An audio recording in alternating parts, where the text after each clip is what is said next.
November 22nd, 1963. A nation is in shock. On board Air Force One, a new president raises his right hand. Lyndon B. Johnson takes the oath of office. Beside him stands Jacqueline Kennedy, her pink suit still stained with the tragedy of Dallas. The official story calls it a necessary transfer of power, a moment of stability in a time of chaos. But what if it wasn't chaos? What if it was a coronation?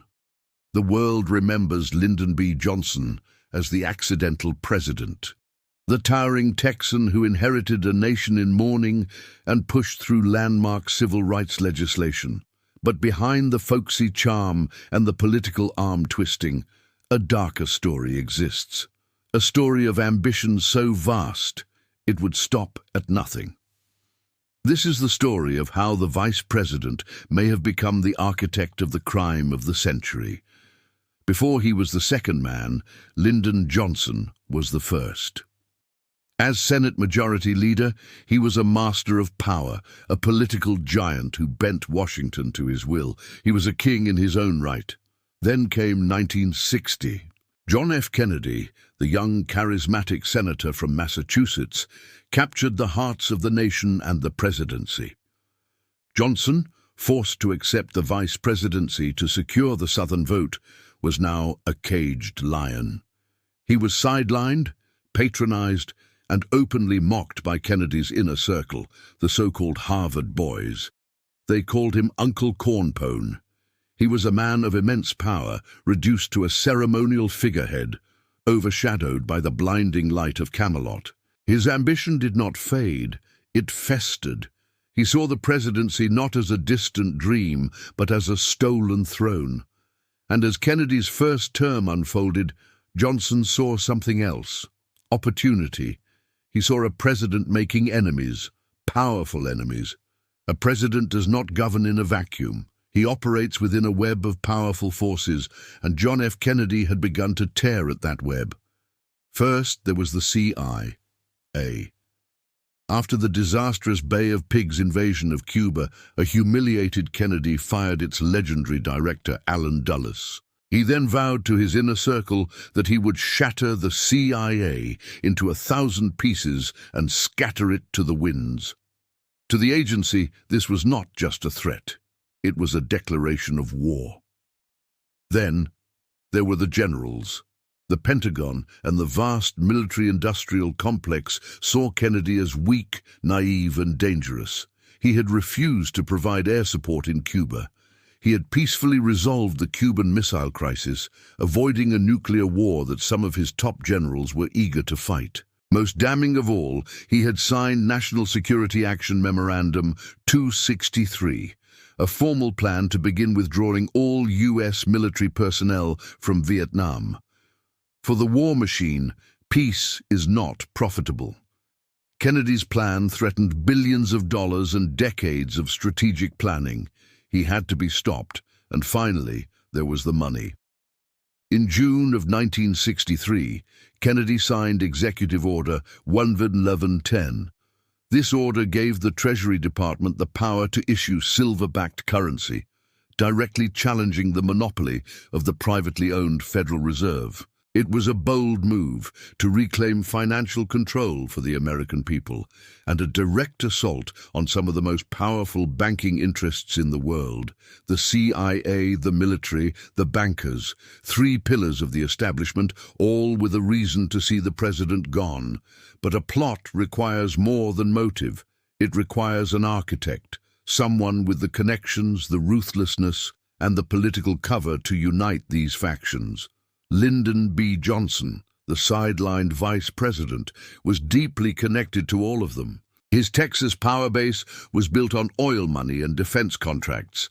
He was a hawk on foreign policy, trusted by the generals. And as a master of Congress, he understood the levers of power better than anyone. He was the perfect man to lead a silent coup. The stage was set. All that was needed was the right time and the right place. Dallas, Texas, November 1963. This was Lyndon Johnson's home turf, a city known for its open hostility towards President Kennedy. And it was here that the final pieces of the puzzle allegedly fell into place. On the night of November 21st, the evening before the assassination, a lavish party was held at the Dallas home of oil tycoon Clint Murchison. The guest list was a who's who of power: J. Edgar Hoover, the head of the FBI, Richard Nixon, and Vice President Lyndon Johnson. Years later, a woman named Madeline Duncan Brown, who claimed to be Johnson's longtime mistress, made a shocking statement. She said that late in the evening, Johnson had a private meeting. When he emerged, he seemed changed. He leaned in close to her and whispered a chilling sentence. "After tomorrow," he allegedly said, "those Kennedys will never embarrass me again." Was it a simple boast, or was it a prophecy? The next day, the presidential motorcade rolled through the streets of Dallas. The plan seemed designed for disaster. The route was changed at the last minute, forcing the president's limousine into a slow, sharp turn on Elm Street, a perfect kill zone. Secret Service agents who normally rode on the back of the limousine were mysteriously ordered to stand down. The president was left exposed, a target. The shots rang out. The dream of Camelot died on a Dallas street, and in the ensuing chaos, Lyndon Johnson moved with cold, calculated precision. In the immediate aftermath of a presidential assassination, one would expect a protocol of caution, security, and deliberate process. What happened instead was a rush to consolidate power.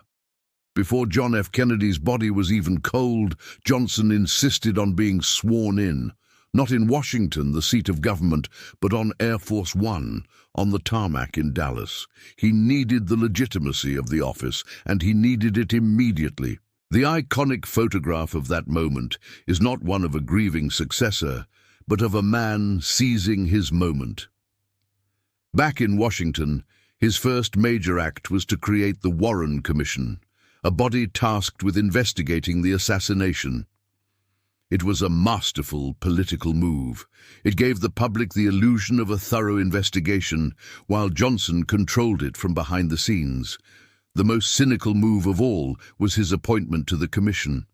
He chose Allen Dulles, the very same CIA director whom John F. Kennedy had fired in disgrace. The man who had every reason to hate Kennedy was now in charge of finding the truth about his death. The fox was now guarding the henhouse. Unsurprisingly, the commission concluded that a lone, unstable gunman named Lee Harvey Oswald was solely responsible. Case closed, but the most damning evidence of a coup came just days after the assassination.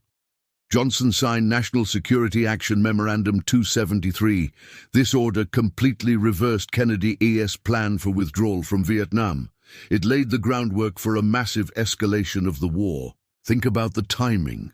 Kennedy, who wanted peace, was eliminated. Johnson, who favored war, took power. And within 72 hours, the path to a decade of conflict that would cost over 58,000 American lives and generate trillions in profits for the military-industrial complex was locked in place. The machine that Kennedy had tried to stop was now roaring back to life, with a new, more compliant driver at the wheel. Was Lyndon B. Johnson a grieving patriot who stepped up in his country's darkest hour? Or was he a modern-day Macbeth, a man whose insatiable ambition led him to conspire in the murder of his king? The official story is sealed. A lone gunman, a closed case. But the shadows tell a different tale. They speak of powerful enemies, of a pact made in darkness, and of a whisper in a Dallas mansion on the eve of a tragedy. The image of Camelot may have been an illusion, but the darkness that followed was terrifyingly real. For over 60 years, the answers have remained buried, guarded as zealously as the nation's most sensitive secrets. Perhaps the greatest secret of all is not who killed the president, but why he had to die. Lee Harvey Oswald may have been a patsy, a convenient scapegoat for a crime far larger than one man. He was just a single piece in a grand, dark chess game. A game that ended with a checkmate on Elm Street.